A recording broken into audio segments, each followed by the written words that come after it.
ดกองใหม่เลยเอสซาอัลต้าราคา11 ล้าน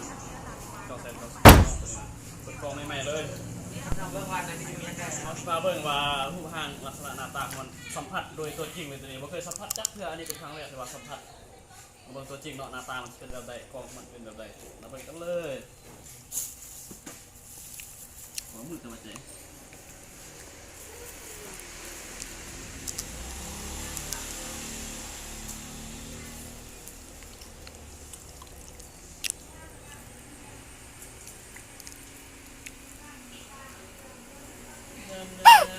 ออกมาแล้วนี่นะดูนี่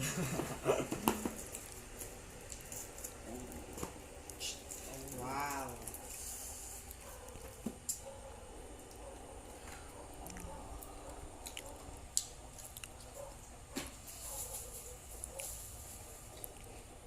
มาลองกดเครื่องมันเนาะ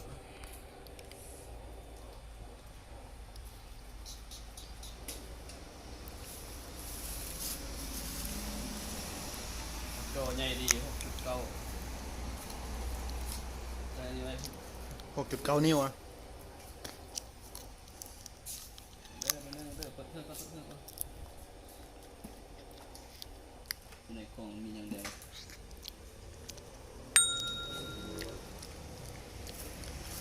เอาอะไรตรงหน้าเลยเดี๋ยวกำลังเปิดเครื่องเปิดเครื่อง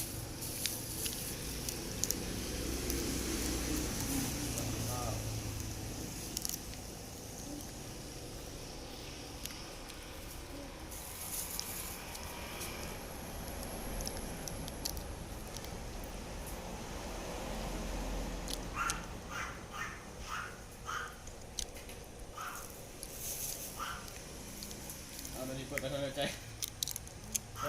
ก็ตั้งแค่ละมัน ตั้งแล้ มันสลับตาจะลง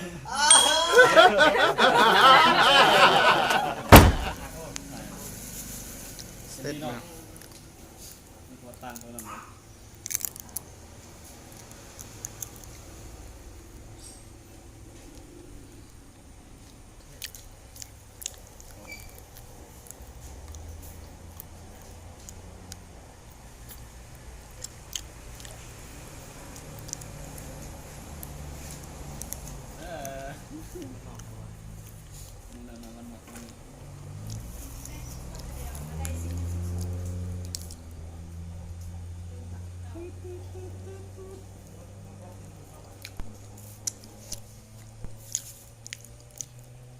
เครื่องมาแล้ว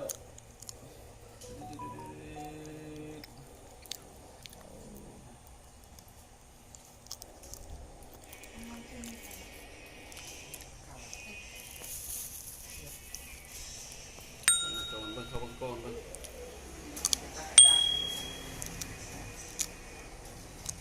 อยู่ใกล้กล้องอ่ะ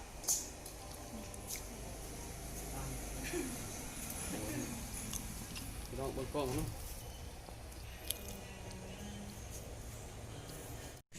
สุ่มลอยเท่า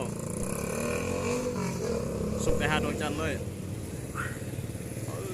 อีก3 ทางอีก200 ทาง ตัวนี้ได้จับเท่าแล้ว นี่ครับว่าลูก200 ทางได้100 เท่าไหร่ เอามันบ่อยู่บนเก่า ใส่ค่าตั้งกองอะไรก็ว่า นี่นกบักลายนี่โอ้ยยังไงไม่สบายฟ้าเฮ้ยพิมพ์ ตัวสุดยอดเลยเห็นฮอตอันขี้แมงวันเขาเลยสุ่มไปว้าบ่เอากองหน้าเบิ่งลองซุ่มกองหน้าเบิ่งมา